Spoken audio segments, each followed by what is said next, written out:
Berma.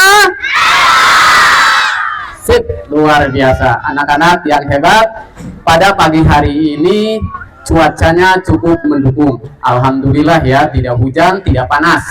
Biasanya Bapak bicara di depan kalian tentang tanaman atau tentang urban farming. Pada pagi hari ini berbeda tema yang akan Bapak sampaikan kepada kalian. Semoga apa yang nanti Bapak sampaikan bermanfaat bagi kita semua. Tentang apa? Yaitu tentang keamanan pangan. Tentang apa? Baik. Apa? Ada yang sudah tahu apa sih keamanan pangan itu? Ada yang tahu? Nah, anak-anak yang hebat, manusia untuk bisa bertahan hidup perlu yang disebut dengan apa? Makan. Maka makanan ini merupakan kebutuhan primer, kebutuhan pokok. Manusia bisa bertahan hidup karena kita harus makan. Nah, makanan yang kita konsumsi, makanan yang kita makan itu harus aman.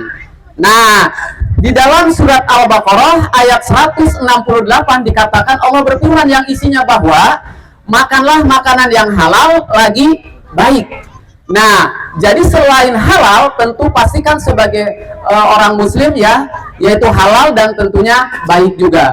Baik anak-anak, keamanan pangan itu adalah upaya memastikan bahwa makanan yang kita konsumsi itu betul-betul aman, betul-betul baik. Nah, ternyata ada beberapa bahan pangan ini yang terkontaminasi ya, tercemar oleh beberapa faktor. Pertama adalah faktornya adalah faktor fisik, pencemarannya oleh fisik. Kemudian yang kedua adalah faktor biologis dan yang ketiga adalah faktor kimia. Nanti akan Bapak kupas satu persatu. Pertama adalah faktor fisik. Jadi, makanan yang tercemar oleh faktor fisik itu, contohnya, nah ini. Ada yang tahu ini apa? Roti bakar. Ketika kalian mengkonsumsi roti bakar ini, lalu ketika kalian buka, tiba-tiba di dalamnya ada benda fisik. Kira-kira benda apa yang berbentuk fisik? Ya? Rambut, hebat. Apalagi? Kerikil, bagus. Apa? Kuku, apa? Pisau. Wah, pisaunya ada dalam roti ya, atau enggak golok sekalian. Nah, jarum, betul. Apalagi? Isi hacker. Batu bata ada. Wah, batu bata nempel di dalamnya ya, kemudian batu batanya ini. Baik. Nah, anak-anak yang hebat, itu adalah pencemaran fisik.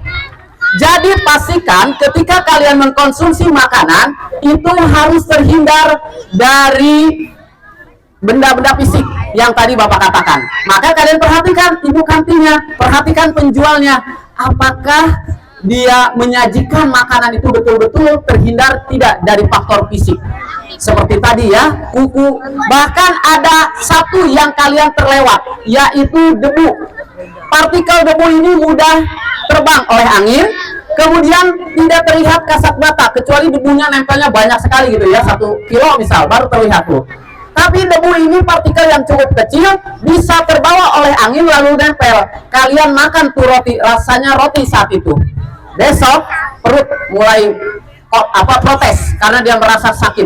Nah, oleh karena itu, anak-anak pastikan makanan yang kalian konsumsi harus terhindar dari faktor yang pertama adalah fisik. Jadi kalian perhatikan makanan, karena di dalam tadi surat Al-Baqarah ayat 168 dikatakan bahwa makanlah makanan yang halal lagi baik. Baik itu terhindar dari faktor fisik ya, pencemaran fisik.